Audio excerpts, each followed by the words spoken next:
Corona का बड़ा विस्फोट, 24 घंटे में 2 लाख से ज्यादा नए मामले, 1000 से ज्यादा हुई मौत।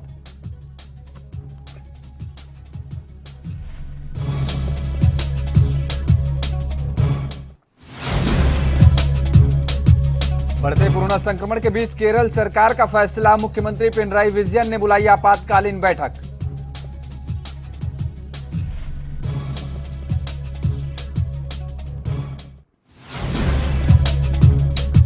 मध्य प्रदेश से महाराष्ट्र तक एक ही हाल, अस्पताल में बेड है तो ऑक्सीजन नहीं, मरीजों को खुद लाने पड़ रहे ऑक्सीजन सिलेंडर।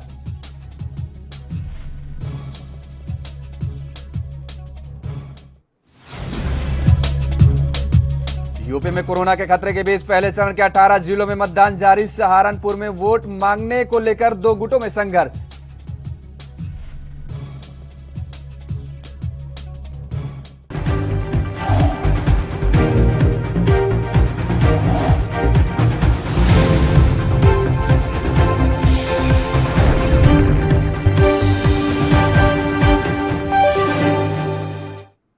नमस्कार, स्वागत है आपका इस बुलेटिन में और मैं हूं आपके साथ योगेश पांडे। रुक कर लेते हैं इस वक्त की बड़ी खबर। केरल से इस वक्त की बड़ी खबर आ रही है। आपको बता दें कि केरल से इस वक्त की बड़ी खबर है कि कोरोना को लेकर के आपातकालीन बैठक चल रही है। मुख्यमंत्री ने यह आपातकालीन बैठक बुलाई है और कोरोना के बढ़ते मामलों को लेकर इस बैठक में मंथन किया जाएगा। सीएम पिनराई विजयन अधिकारियों के साथ बैठक करेंगे और कोविड-19 के बढ़ते प्रकोप पर नियंत्रण पाने के लिए अधिकारियों के साथ मंथन होगा। ये आपातकालीन बैठक बुलाई गई है।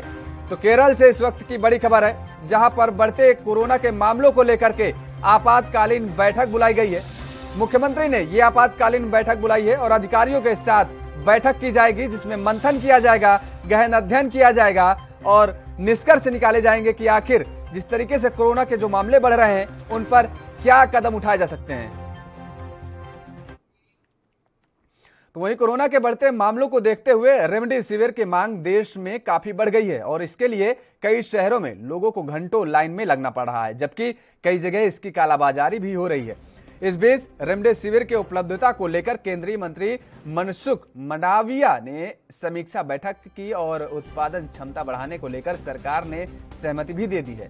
बता दें कि भारत सरकार के पत्तन पोत और जलमार्ग राज्य मंत्री और रसायन एवं उर्वरक राज्य मंत्री मनसुख मंडाविया ने रेमडेसिविर दवा के सभी मौजूदा निर्माताओं और अन्य स्टेक होल्डर्स के साथ 12 और 13 अप्रैल को आयोजित बैठक में रेमडेसिविर के उपलब्धता के मुद्दे पर समीक्षा की है और इसमें रेमडेसिविर का उत्पादन और आपूर्ति बढ़ाने के साथ साथ इसकी कीमतों को कम करने को लेकर भी फैसले किए गए हैं। साथ ही निर्माताओं को हर महीने के रेमडेसिविर दवा की वर्तमान उत्पादन क्षमता 38.80 लाख शीशी है और 6 निर्माताओं को 10 लाख शीशियां प्रति महीने के उत्पादन क्षमता वाले 7 अतिरिक्त स्थलों के लिए फास्ट ट्रैक की अनुमति भी दी गई है, जबकि अन्य 30 लाख शीशियां हर महीने उत्पादन प्रक्रिया में हैं और वहीं इससे निर्माण क्षमता में लगभग 78 लाख शीशियां हर महीने बढ़ जाएंगी।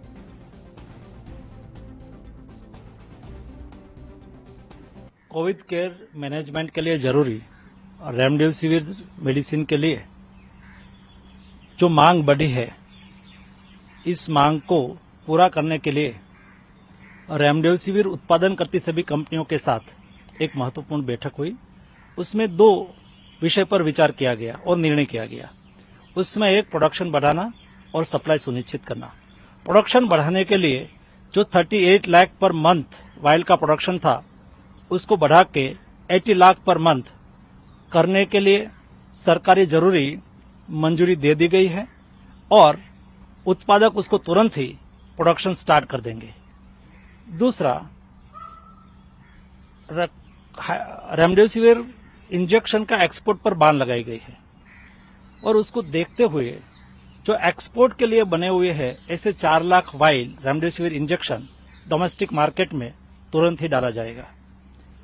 और तीसरा, एसीजेड और ईओयू के लिए जो रेमडेसिविर इंजेक्शन तैयार हुए हैं उसको डोमेस्टिक मार्केट में बेचने के लिए प्रक्रिया शुरू की गई है और उसका प्राइस कम करने के लिए जो मोदी जी ने कोविड के सामने लड़ाई छेड़ी है, उसको सहयोग करने के लिए सभी कंपनी ने स्वैच्छिक रूप में प्राइस 3500 से कम करने के लिए सहमत हो गए हैं और चालू वीक में ही ये प्राइस कम कर देंगे, जैसे लोगों को सस्ती भी दवा मिलेगी और सभी को दवा मिले, उसके लिए भारत तो देश इस वक्त कोरोना वायरस की ऐसी लहर से जूझ रहा है जिसके कोई अंत नजदीक नहीं दिख रहा है और ऐसी स्थिति में देश के स्वास्थ्य तंत्र की पोल खुल गई है। हर जगह बदहाली है। दरअसल एक तो रेमडेसिविर इंजेक्शन नहीं मिल रहा और दूसरा ऑक्सीजन की भारी कमी हो गई है, जिससे मरीज तड़प रहे हैं। मध्य प्रदेश के रायसेन का हाल बेहद डरावना है।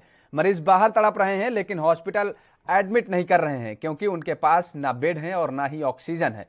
इस तरह महाराष्ट्र के मुख्यमंत्री उद्धव ठाकरे ने तो खुद प्रधानमंत्री नरेंद्र मोदी से मदद मांगी है। महाराष्ट्र में 1200 मीट्रिक टन ऑक्सीजन उपलब्ध है, जिसमें पूरी की पूरी ऑक्सीजन सप्लाई कोरोना मरीजों को दी जा रही है, लेकिन डिमांड कहीं ज्यादा है। यही हाल देश के दूसरे हिस्सों में भी है। दिल्ली में ऑक्सीजन सप्लाई की डिमांड 3 गुना बढ़ गई है। राजस्थान में 2 हफ्ते में ऑक्सीजन की डिमांड 2.5 गुना बढ़ गई है और यूपी में ऑक्सीजन की डिमांड इतनी है कि ऑक्सीजन तैयार करने वाली फैक्ट्रियां दोगुनी की गई हैं, लेकिन फिर भी जरूरत को पूरा करने में दिक्कतें हो रही हैं। उधर झारखंड में ऑक्सीजन की डिमांड 20 गुना बढ़ गई है, जबकि रांची के अस्पतालों में ऑक्सीजन का स्टॉक खत्म होने वाला है। बेड और ऑक्सीजन के ही संकट से अस्पतालों के बाहर मरीज दम तोड़ रहे हैं, लेकिन कोई सुनने वाला नहीं है। और डिलीवरी में थोड़ा इश्यूज आ रहे हैं। ऑक्सीजन को लेके भी इश्यूज हैं। जो कंपनी मेन है, बड़ी कंपनी है आइनॉक्स और ब्रेक्सियर, तो ब्रेक्सियर की सारी मेडिकल ऑक्सीजन बॉम्बे से सप्लाई होती है, उनमें प्लांट है। उसमें कुछ कमी आई है। पहले कुछ महीने में जितने टैंकर्स आते थे उसमें कुछ कमी है, ऐसा नहीं कि नहीं आ रही है। इसी प्रकार से आइनॉक्स का जो सप्लाई गुजरात से थी उसमें कुछ एक आध टैंकर में कल परसों इश्यू हो गया था, नहीं आ पाई थी, तो उस एक टैंकर की वजह से कल दिन भर थोड़ा क्राइसिस रही ऑक्सीजन की। जो अस्पतालों में ऑक्सीजन की सप्लाई जो पेशेंट्स को होती है आईसीयू में और जो भी रहती है, वो 2 तरीके से होती है। सिलेंडर के माध्यम से होती है सीधे, अथवा पाइप ऑक्सीजन के माध्यम से होती है, जिसमें कि लिक्विड ऑक्सीजन यूज होती है जो सिलेंडर अस्पतालों में रहते हैं। तो लिक्विड ऑक्सीजन बहुत महत्वपूर्ण है। जो यहाँ एएसयू यूनिट्स हैं 7-8 जो सिलेंडर भरती हैं, उन्होंने टैंक्स बना रखे हैं और उसमें वो लिक्विड ऑक्सीजन भी लेते हैं इन सप्लायर से। जो बड़े सप्लायर से आइनॉक्स हो गया, ब्रेक्सियर हो गया, एक इनर्ट करके भी है, वो भी सप्लाई करता है, उससे भी। देश में कोरोना संक्रमण की रफ्तार बढ़ने का असर बोर्ड एग्जाम पर दिखने लगा है। दरअसल मध्य प्रदेश और राजस्थान समेत कई राज्यों में बोर्ड एग्जाम टाले जा चुके हैं, लेकिन उत्तर प्रदेश के 56 लाख से ज्यादा छात्रों का भविष्य अभी भी अधर में लटका हुआ है। यूपी में अब तक बोर्ड एग्जाम को लेकर कोई फैसला नहीं लिया गया है, जिस वजह से छात्रों की परेशानियां बढ़ गई हैं। और इसकी वजह यह है कि जो 19 अधिकारी बोर्ड परीक्षाओं को टालने पर कोई फैसला लेंगे, उनमें से 17 कोरोना पॉजिटिव आ गए हैं। अब इनके ठीक होने के बाद ही बोर्ड एग्जाम को लेकर कोई फैसला लिया जा सकता है। बता दें कि उत्तर प्रदेश में 10वीं और 12वीं बोर्ड की परीक्षाएं 8 मई से शुरू होनी है और जिस तरीके से कोरोना की रफ्तार बढ़ रही है, उससे एग्जाम टलने की पूरी आशंका जताई जा रही है।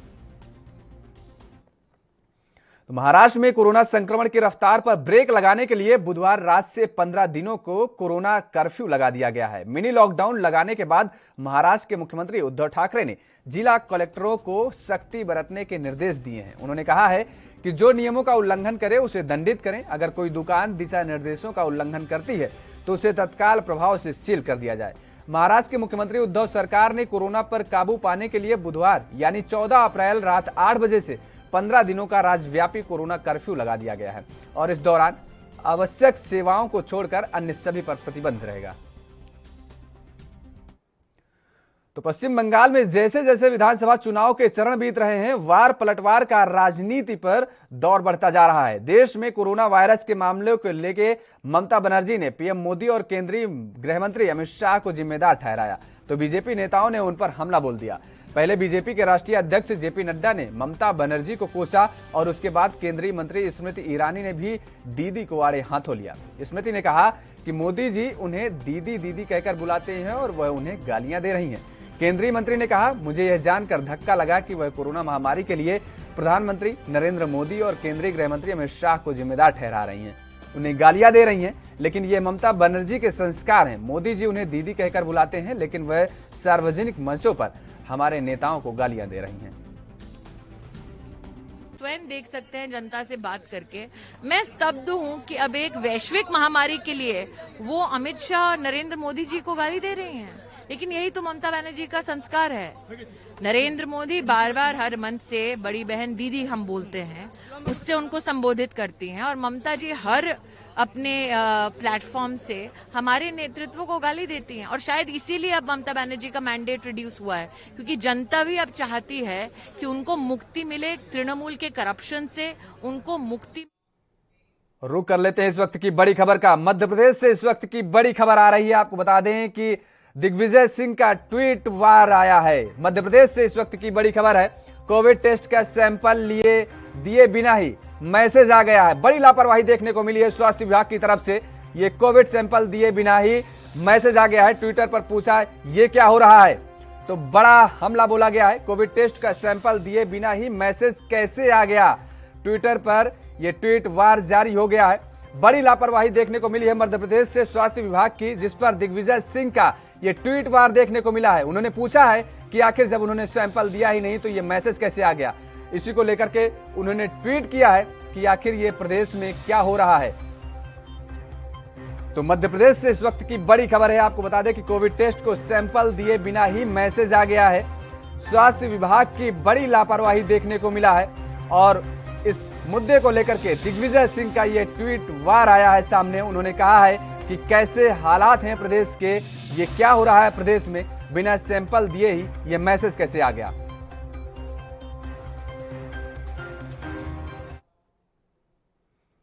तो कांग्रेस नेता राजेश राठौर ने बीजेपी पर हमला करते हुए कहा कि सीएम ममता ने सही कहा है कि बीजेपी ने बंगाल में कोरोना फैलाया है, क्योंकि योगी जी कोरोना पॉजिटिव पाए हैं। उन्होंने कई लोगों को पॉजिटिव भी किया है।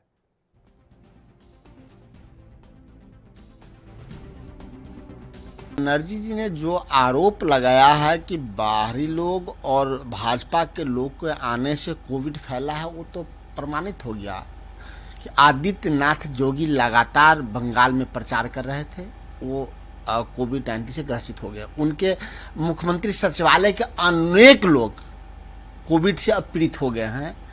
हमें लगता है कि प्रधानमंत्री जी और प्रधानमंत्री जी के साथ चलने वाले अनेक लोग भी कोविड संक्रमित हो गए होंगे।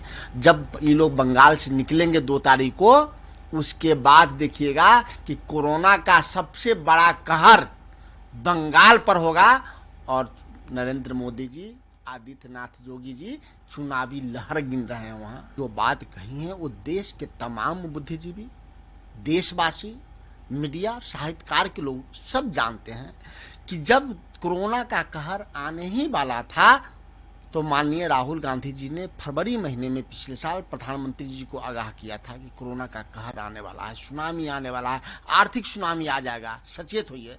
प्रधानमंत्री जी की समझ क्या थी, समझ में नहीं आया। ये नमस्ते ट्रंप पे लगे। नमस्ते ट्रंप का देन था कि कोरोना इतना फैल गया, और कोरोना जब फैल गया तो निपटने के लिए उन्होंने क्या किया, रातों रात लॉकडाउन लगा दिया बिना सोचे समझे। परिणाम क्या हुआ कि करोड़ों लोग, जो बिहार के लोग बाहर काम करते थे, जिसके बदौलत भारत बना, उस बिहारी लोगों को पैदल कराते। तो उत्तर प्रदेश में पंचायत चुनाव के लिए मतदान शुरू हो गया है और इसी कड़ी में बीजेपी नेता अनिला सिंह ने लोगों से मतदान करने की अपील की है। इसके अलावा अनिला सिंह ने प्रियंका गांधी के कोरोना पर यूपी सरकार को घेरने को लेकर कटाक्ष भी किया है।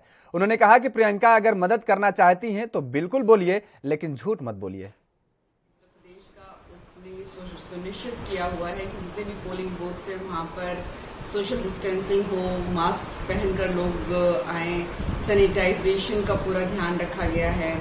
तो सारी चीज़ों का ध्यान रखा हुआ है और जितने भी वोटर्स हैं उनसे भी यही अपेक्षा की जा रही है, आप अपने हाथ सैनिटाइज करके रखें, आप उनको मास्क लगा कर रखें, सोशल डिस्टेंसिंग को अपना कर रखें।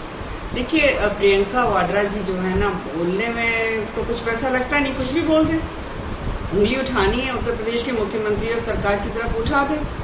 परंतु आपको लगता है कि कोरोना एक ऐसी बीमारी है कि उसके जो फिगर्स हैं कि कितने पेशेंट हैं, कितने की मृत्यु हुई, वो छुपाई जा सकती है? बिल्कुल नहीं छुपाई जा सकती है। तो ये जो होक्स कॉल होती है, चाहे वो ईवीएम का विषय हो और चाहे वो कोरोना का विषय हो, बार बार ये जो बोला जाता है ना, गलत है, ये छोड़ें। अगर कोरोना से लड़ाई में साथ आकर लड़ा। यहां रुकते हैं एक छोटे से ब्रेक के लिए। खबरों का सिलसिला जारी है, जल्द हाजिर होते हैं।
ब्रेक के बाद एक बार फिर आप सभी का स्वागत है। खबरों में आगे बढ़ते हैं। मध्य प्रदेश सरकार के खाद्य नागरिक उपभोक्ता संरक्षण मंत्री एवं सीधी जिले के प्रभारी बिशाहू लाल सिंह और जिला कलेक्टर चंद्रमोहन ठाकुर अनूपपुर में जिला अस्पताल पहुंचे, जहां बिशाहू लाल और कलेक्टर ने कोविड सेंटर का निरीक्षण किया।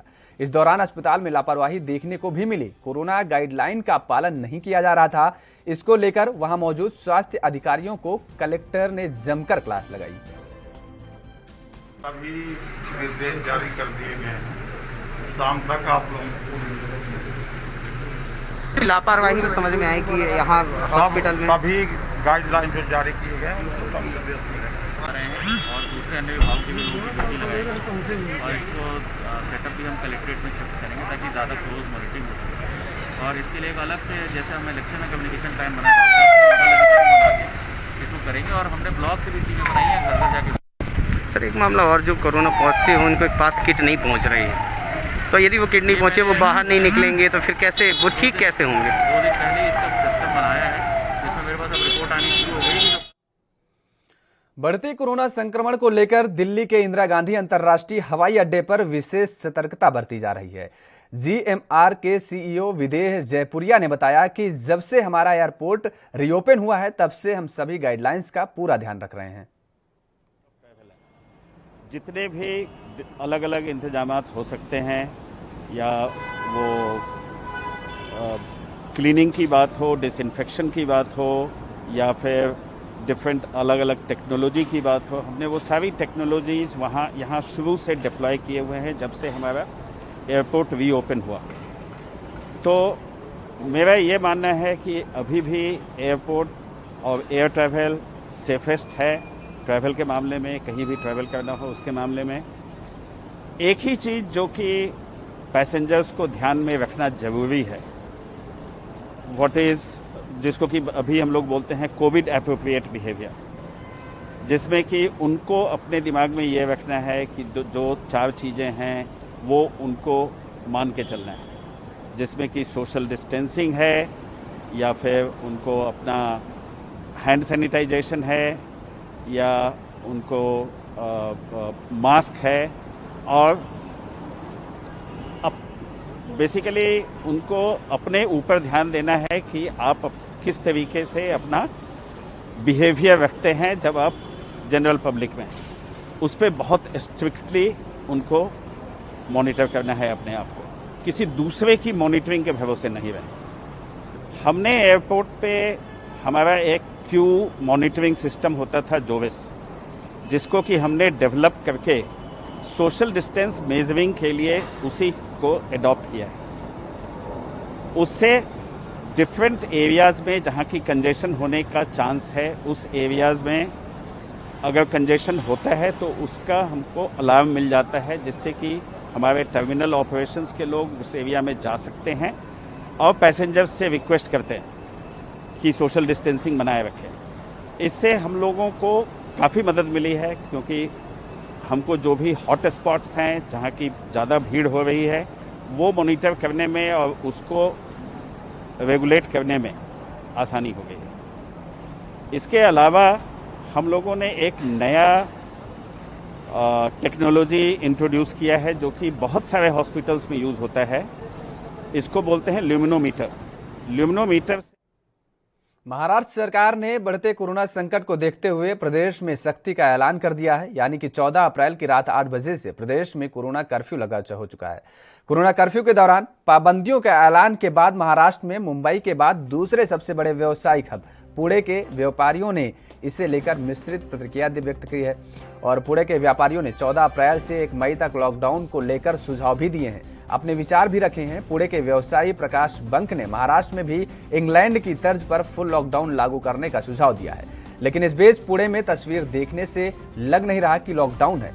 लोग सब्जी मंडियों में न सोशल डिस्टेंसिंग का पालन कर रहे हैं और न ही मास्क का प्रयोग कर रहे हैं। सवाल जनता से कि क्या लोगों को कोरोना से बिल्कुल डर नहीं लगता है? ऐसे में लोगों की समझ आ जाना चाहिए कि सभी राज्यों के अस्पतालों में भी व्यवस्था पूरी तरीके से चरमराई हुई है, बावजूद लोग लापरवाही दिखा रहे हैं।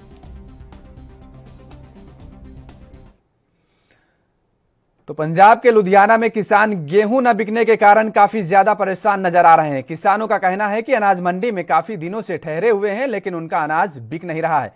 उन्हें बार बार लारे लगाए जा रहे हैं, जबकि पहले ऐसा नहीं होता था। जबकि मंडी आते थे वो तो गेहूं बिक जाया करता था और अब कई सारी पाबंदियां भी लगा दी गई हैं।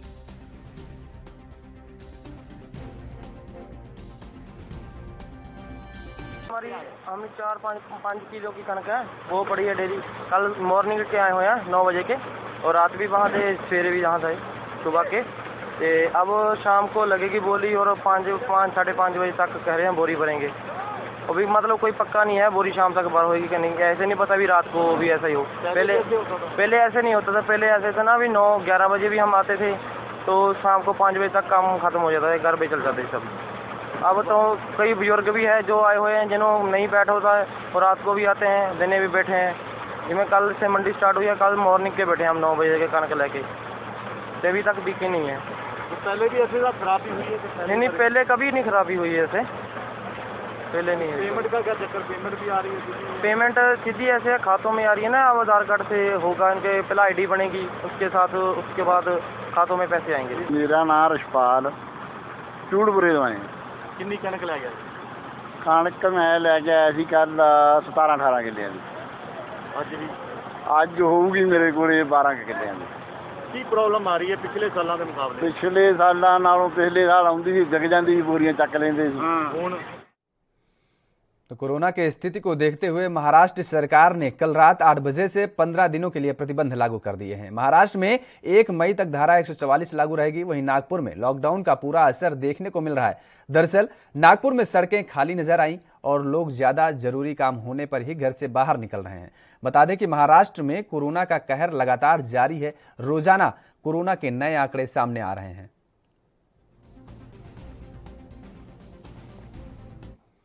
तो कोरोना वायरस की वजह से इस बार रमजान में भी खजूर की बिक्री नहीं बढ़ी है। दरअसल यूपी के मुरादाबाद मंडी में खजूर के एक थोक व्यापारी का कहना है कि उन्हें 50-60 तरह के खजूर मंगाए थे, लेकिन मंडी में बहुत कम ग्राहक हैं। ग्राहक के पास पैसा ही नहीं है।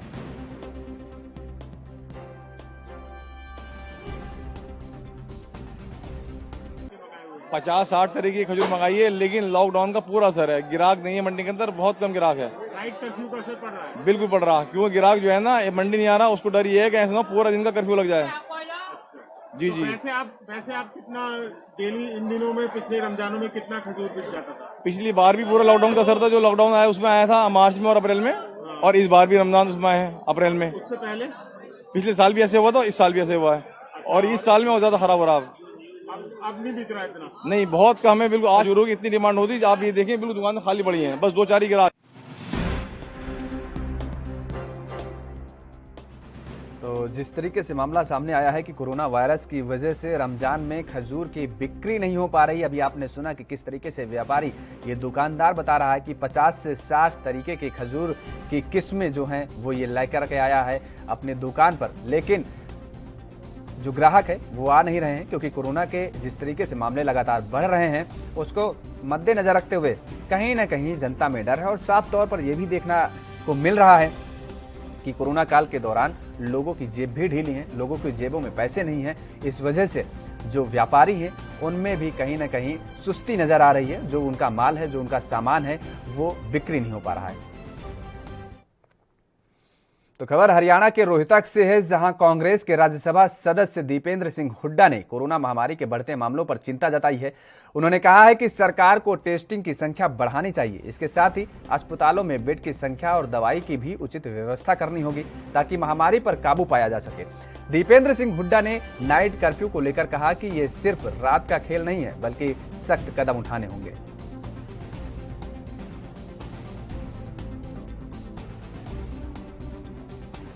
हम बाबा साहब भीमराव अम्बेडकर जी के आदर्शों को और मूल्यों को याद करते हैं। उनकी जयंती के उपलक्ष्य में उनके द्वारा दिए गए रोशनी को आज हमारे देश को याद करने की आवश्यकता है। उनकी जो सोच है वो अमर है, और उसी को लेकर आज हमने श्रद्धांजलि दी। यहाँ पे गुरु रविदास हॉस्टल के अंदर एक कार्यक्रम है हमारा, और अब हम अम्बेडकर भवन में जाएंगे नेहरू कॉलोनी के अंदर। आज का उपलक्ष्य हमारा ये है। इसके साथ साथ मैं ये भी आज सरकार से आग्रह करना चाहता हूँ।